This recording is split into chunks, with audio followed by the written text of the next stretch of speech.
4. Signs na hindi masyadong marunong lumangoy. 1. Hindi lumalayo sa gilid o sa mababaw na bahagi hanggang dibdib lang ang comfort zone. 2. Hindi makabitaw sa hinahawakan kahit 3 feet lang.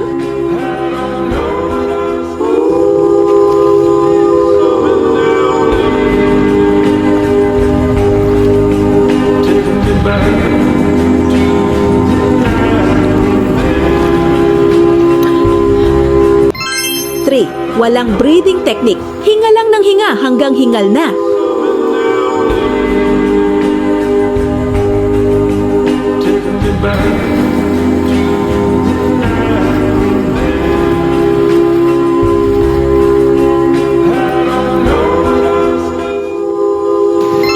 Walang swimming style, basta lumutang ang mahalaga. Confidence level 100, swimming skill 10.